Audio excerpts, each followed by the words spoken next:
Ladies and gentlemen, we are back on the Talk with AVC, and as you can see, like I said, the last time we have a special guest, as I am not alone in the studio. You may remember him from semester one. We have Max Saponis. Hello, buddy. What's up, buddy? Thanks for having me on. Good times always. Good times always. Max is now, as I mentioned last time, he was off for the Marines, but he has come back from the Marines, finished his basic training, and he's back to talk some football with us. 100%. Wouldn't want to be anywhere else today. So, how was Marine training? Was it miserable or was it all right? It wasn't terrible. It was very long, but definitely had its moments. Would you recommend it to the viewers out there?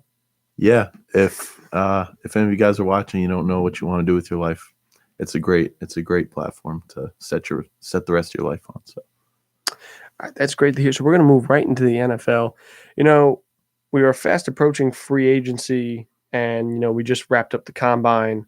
So looking into the offseason, I don't know how much of the combine you watched. Do you have any just initial impressions from the combine, from at least what you saw or what you heard?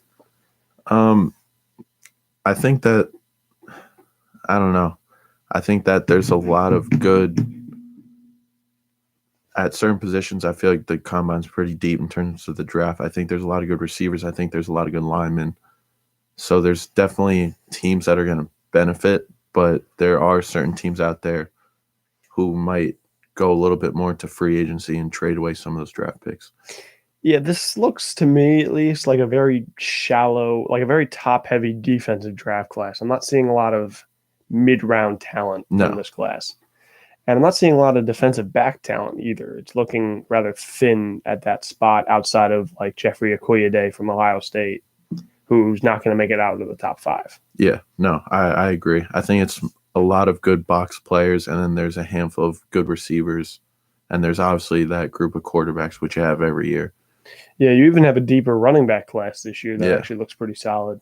Even with, like, when a lot of people thought when Travis Etienne from Clemson, when he decided to stay, that this would end up being a weaker running back class, I think he made the right decision. He wouldn't have been probably picked until like the 3rd or 4th round. Yeah, just given this class. He'll go next year. He'll be the top guy. He'll go next year, yeah. So, looking ahead, there's been a lot of debate about the major quarterbacks in this class.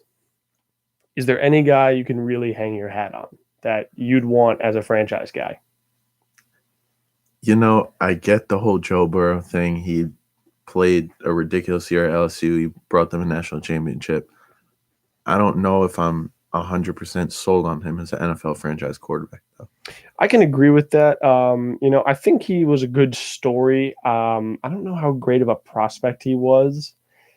I think mentally he probably will have an easier time than some of the other quarterbacks moving to the next level because LSU runs a little bit more of a pro-style offense.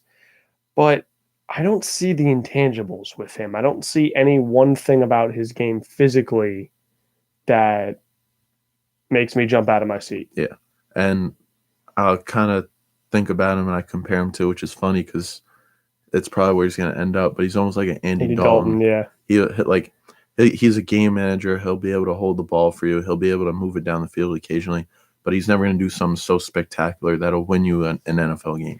And with the right receivers, the right weapons, he can give you that MVP level of play. We saw from Dalton back in like 2015, 16. Yeah. And you have to remember, at LSU, he also had one of the best receivers in college football and one of the best running backs in college football. Right, he had Justin Jefferson at receiver, and he had I'm not even going to try to say his name, but Clyde Edwards-Helaire, whatever. I can't even pronounce his name at running back. And then he had the son of Randy Moss at tight end. Yeah, so I've been on the record. I'm not a big Tua fan. Yeah, neither. I think he's undersized. He's by far, I think, the shortest quarterback out of the top ones in this draft class. He's actually shorter than Jalen Hurts. Yeah. He has glass hips at this point. And I never trust Alabama quarterbacks. Yeah. I just never do. Besides the few SEC games they play very wish-washy schedules. Yeah, and they're always a power football running team. All their quarterback has to do is not turn the ball over. Yeah. They're not asking him to do anything so special. No, it's a lot of easy reads, easy wide open passes. Quite frankly, I think my favorite, I'm not going to say he's the best one day one, but my favorite quarterback prospect is Justin Herbert out of Oregon. Yeah. I think you should cut his hair, but if you're looking at in terms of raw intangibles, that guy probably has the highest ceiling in this draft class. 6'6", 235. It's rare you get a guy that size who ran an under 5.40. Yeah. He ran, I believe, a 4.86. He has one of the stronger arms in this class. See, it's weird for me because I don't want to compare him to Cam Newton because I'm not a big fan of Cam Newton.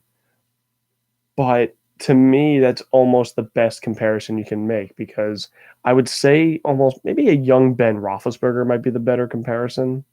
I think he's more mobile than Ben was. But that's the reason I would say more Cam. And he has a lot of the similar traits that Cam has. He came from a good school. He has a big arm. But it's going to be, can he translate his accuracy to the next level and not rely on his mobility so much? Yeah. I was actually thinking about that on the way over here, really. There's so much about football, especially in the NFL, where those intangibles do matter way more than people think. You can be a great system guy and you can be the smartest guy in the room. But if there's a dude who has ridiculous untapped potential, like a Justin Herbert, sometimes that will take you farther than being the smartest guy in the room ever will. You know what I mean? I'm going to compare him to another quarterback prospect in this class in Jake Fromm.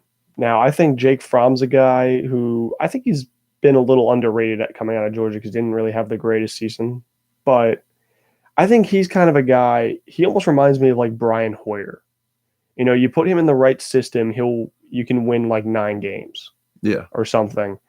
And he's not going to derail your chances of winning. He's going to be safe enough where he'll get you to the playoffs. But I think the perfect example is you look at the Chiefs. They had probably the safest quarterback in the NFL with Alex Smith. And they took a guy in Patrick Mahomes who, if anybody says right now that they thought Patrick Mahomes was going to be this good, they're lying. They're either Patrick Mahomes or they're Andy Reid or they're lying. Yeah. Because that guy came out of college with major turnover issues. The only real thing you could hang your hat on was he had a huge arm. And he came out of Texas Tech in an air raid system, which usually doesn't translate to the NFL. Just look at Johnny Manziel. Yeah. But they saw some intangibles. He sat for the year. He learned behind Alex Smith, and now he's the best quarterback in the league. Honestly, I think you put Justin Herbert in the right system, I think that could be a similar thing. Yeah. And there are teams out there that are would benefit from him immediately. I mean, even you compare him to Cam Newton, he probably won't be with Carolina. He probably won't, no. I mean, they've talked right now about keeping him, but who knows? One more injury during the offseason. Yeah. You have a new coach, you have a new owner, a new GM. There's no loyalty to that quarterback there anymore. So there's no real reason to stick up for him. Yeah. And speaking of, we're going to now move into free agency. There's going to be a lot of quarterback questions this offseason. Yeah. So I'm just going to go over some of the top free agents here, and we're each going to give our take on where we think they're going to end up. All right. Dak Prescott, does he go anywhere but Dallas? It's interesting with the fact that they brought in Mike McCarthy. I feel like they're going to give him a lot of leeway to kind of play around with the roster, especially because he's been so successful against them in the past few years. So I think Dak will be there this year. I wouldn't be surprised if I wouldn't give him a big contract. If anything, I'd franchise tag him. Yeah. So I think they'll franchise tag him for this year. They'll see how it goes. I wouldn't be surprised in the next 2-3 years so if he was gone. Yeah, I think Dak, in terms of a character guy, I don't see him being the type of guy who, even as much as he says, I think it's more almost of a bluff. I don't see him being the guy that would hold out under the franchise tag. Yeah. Just as a person, I don't see him as that type of guy. I think if he would play under the tag once, but then after that, he'd say, okay, pay me or I'm gone. Yeah. So, Jadeveon Clowney. How far this dude has fallen. Yeah. From being the number 1 overall pick to Houston, who was supposed to complement J.J. Watt, to, we see flashes of it. Yeah, but it's never consistent. He's never on the field enough. Yeah, it's either injuries or just low production. But I think Seattle will keep him around. My only thing is, do they have the money to pay him? That's always just my concern.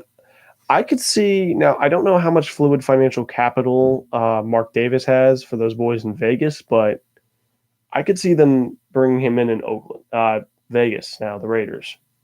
I think he'd be a great Khalil Mack replacement, and I think you'd pay him probably less. I don't think he's. See, here's the thing: edge rushers and quarterbacks, they're always at premiums. So no matter who signs him, he's going to get overpaid. Yeah. So yeah, it really comes down to what team has the money to pay him. This is something I could see Washington doing too.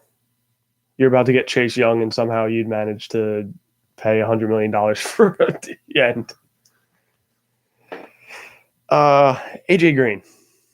Now they are planning to tag him, but he could obviously refuse to sign it. Yeah, I mean, again, I think he's one of those players I couldn't see him refusing to do that. I never saw him leaving Cincy. I thought that if Brady stayed in New England, that might be a spot for him. But I just can't imagine any team willing to pay him the money. Yeah, he's especially old. with this receiver class this year. Yeah. I don't see him going out and getting a crazy contract. And Joe Burrow's come out and publicly said, like, if Cincinnati's going to draft me, I want AJ Green there. Yeah, that makes sense, yeah. Yeah, I don't know. I feel like Cincinnati will get a deal, though. Unique Ngakoue, the edge rusher from Jacksonville. Now, again, franchise tag, but he says he doesn't want to sign a long-term deal with Jacksonville. He came out earlier today and said that. So where does he go? I think he could fall in a number of places. I think he could go to – I don't know how much money they have. I think he could go to Philly. Philly, if they make some cap casualties, yeah, they can definitely clear up some room for a younger edge rusher. Because they can't ride Fletcher Cox for so long, and they don't really have any like exterior pass rush. Yeah, Brandon Graham is more of an edge rusher in name only now. Yeah, he's regressed so much since the Super Bowl, and that contract is starting to look awful. Yeah. I wouldn't be surprised if someone like, again, we talked about the Redskins going out and getting someone to complement if they draft Chase Young. Yeah. Someone like the Cardinals, who obviously have Chandler Jones, but they don't really have anyone else. They have a defense that relies on Chandler Jones pretty much, who is the most underrated player in all of football. Yeah, it's ridiculous. But I could see him going to a team where necessarily he's not going to get paid top tier pass rusher money, but he's good and he'll complement a top tier guy. I don't see him being a number one edge rusher on his own. I think he can be the number two edge rusher on a good team. Quite frankly, this is a move that I could see the Giants doing. This is something I could see. If you remember, like the Olivier Vernon one, with overpaying for like a number two edge rusher. This is something I could see I could see the Giants breaking the bank for this guy, which I think would be a mistake. I think it would be a mistake too. I think breaking the bank for him would be a mistake because you don't have that number one edge rusher and you're not ready to go to the playoffs right now. Yeah, and the Giants are a whole nother story that we can get into later. Yeah. With all their rumors coming out, I've heard no solid idea of what they're drafting. I've heard they want Tom Brady. Apparently the coach may not like Daniel Jones. They might draft Justin Herbert. I have no idea what they're doing. Chris Jones. Does he go anywhere but KC? Didn't they franchise tag him? I think they did, but again, it's just a talking point because he's one of the top headlining free agents. I mean, he definitely. I don't see him leaving. Yeah, exactly. It's hard to leave the team that you just won the Super Bowl. Like if I just won the Super Bowl, franchise tag me. I don't care. I'm gonna play. You know what I mean? And arguably, I would say honestly, if he got one more sack, he would have been the MVP of that game. Yeah, he played outstanding in that game. Yeah. And it was clear how much better their defense is with him than without him because they were a completely different team when he was hurt. Agreed. Now here's an interesting quandary. Look at the Tennessee Titans. You've got two big free agents. You got their right tackle in Jack Conklin, who's probably one of the better young tackles in football right now. And you have Derrick Henry, who just came off a monster second half of the season and is going to want to basically be the highest paid running back in football. And then you've also got Ryan Tannehill and Marcus Mariota. So let's just, I know we were doing one free agent, but let's just look at the Titans situation. What do you do here? I'm letting Mariota and Tannehill walk, and I'm doing everything in my power to keep Jack Conklin and Derrick Henry. I'll go out and draft a quarterback. I don't care. As far as the Titans offense goes, I think you could either plug a rookie or a cheaper veteran into that system Exactly. and not lose a tremendous amount of value. Yeah, they just went to the. I worry about signing Derrick Henry so long. As much of a beast as he is, Yeah, running backs don't live that long. Don't live in the NFL that long. He's a guy who takes a lot of punishment, even for as big as he is. Look at a guy like Gronk, who was huge. He took a lot of punishment. All it takes is a few bad injuries. But I have heard they'd stress keeping Henry over Conklin. I think that would be a major mistake. Yeah. I think you always keep the O-lineman. And again, stacked running back class. You could sub in a Jonathan Taylor or a J.K. Dobbins into this system, and it would work pretty well. Ideally, you wouldn't want to let Derrick Henry go, as he's probably the biggest offensive star on your team. And I don't think anybody wants to let him go. But running back may be the sacrifice you have to make. Yeah, I don't know. I mean, you just saw how much of an impact he had, even in the pass game. Like, he opens up the whole field for A.J. Brown, Corey Davis. Like, he's such a threat. He made Ryan Tannehill look good. Exactly. So I don't know how willing they're going to be to get rid of him, but I do think it would be a mistake to keep him over Jack Conklin. Jameis Winston. We could go 20 minutes on this one. It should be time for him to go, but I don't know. I know Bruce Arians is a big fan of his. And he just got this eye surgery, so maybe he'll be all right. Bruce Arians it seems like almost a love-hate relationship with these two. For one time he calls him out, and then another time he says he's all right. And then I think there was a rumored statement that he basically said, well, if we can't get a guy that we want in free agency or the draft, then we'll keep him for another year. I could definitely see a franchise tag on Winston.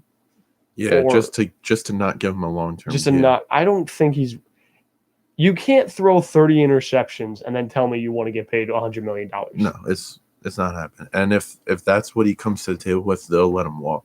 They will. And – it's weird because Bruce Arians is a guy who, like you've seen, he's kind of like Gruden. They don't really like young quarterbacks. Yeah. But you also have to look at the fact that you remember when Carson Palmer first came to Arizona to play with Arians? His first season, he threw a career record in interceptions. Bruce Arians has one of the most complicated offenses in all of football. And you see a lot of turnovers with quarterbacks in their first year. So maybe this was just growing pains. Yeah. But I don't know how you could call 20 interceptions growing pains. 30 is a little hard to justify. Yeah. I mean, that's just growing pains with Jameis Winston. But then again, did they really have a run game? Not really. I mean, would you maybe axe out some of those interceptions by running the ball 15 times a game instead of throwing it 45 times? Yeah. Amari Cooper. I think they'll re-sign him. I think he's worth the money he's going to get. He completely transformed Dallas's offense. He did. He took them from a mediocre offense to a offense that can win you games. Yeah. Byron Jones.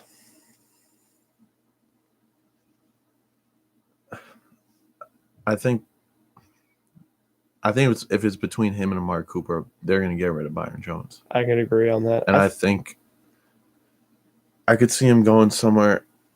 I mean, it depends on how much teams are willing to pay him, but somewhere like Kansas City, Philly, all those teams we kind of talked about earlier this year that need cornerback help. Weak defenses. Speaking of corner, Chris Harris. Oh, well, he's 100% leaving Denver, but yeah.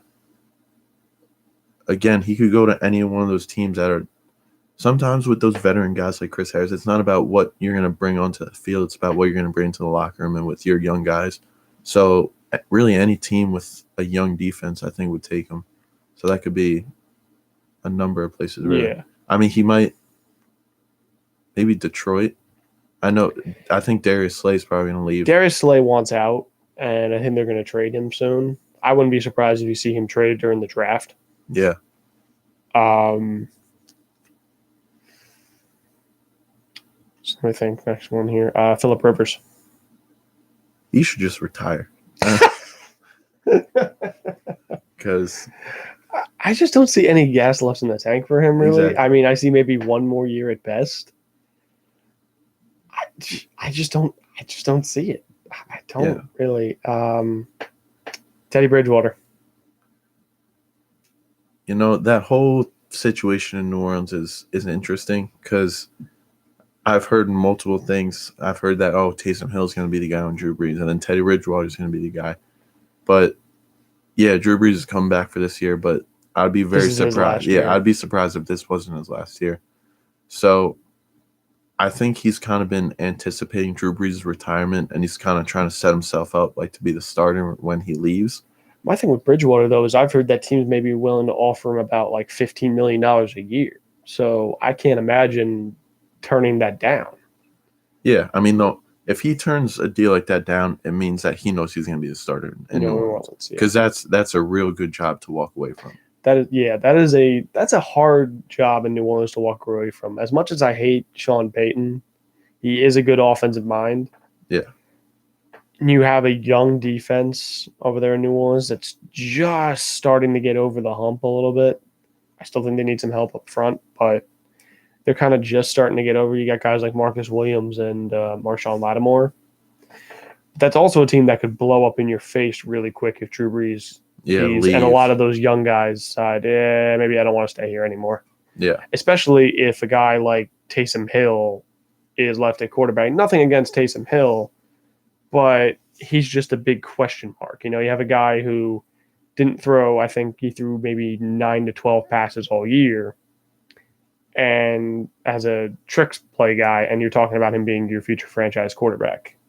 Yeah. It's a little bit of a hard sell to free agents. Yeah. And I think that's why, if I'm New Orleans, that's why I want Teddy Bridgewater. If I was the GM in New Orleans, Teddy Bridgewater's my next quarterback. You could not have a more perfect replacement for Drew Brees. He's probably the best backup quarterback in all football. He is. He's a guy who before that nasty knee injury, he was the head of a Vikings team that was looking for the Super Bowl. Yeah. And I think people forgot how solid of a quarterback he really was. The only options that I see for him outside of New Orleans that I would leave New Orleans for are two places. Number one is Indianapolis, because I would love to play behind that offensive line. And I think they're going to take another receiver in the draft. That's a Henry Ruggs spot I could see. Yeah. And, you got a great offensive coach in Frank Reich. You got so much cap space, so they'll be able to pay you the money. That's probably, I think, the best situation for him. The only other situation I could see, and this will lead into the next one, is if Tom Brady leaves New England. Is slide in there. Yeah. I think Teddy Bridgewater is a guy New England would look at. I know they're really interested in Andy Dalton right now. Yeah. But I would say look into Tennessee, but I just don't see them paying him the money. Yeah, no. And that's a possible landing spot for Brady. Let's say he doesn't go back to New England. Tennessee. That's the big talking point this offseason is Brady himself has basically said, look, they haven't even talked to me. Yeah. So, what do you do in that situation? If you're Brady? Yeah. What do you really do? Do you go out and test free agency? See. Do you hurt your legacy if you go to another team and you flop?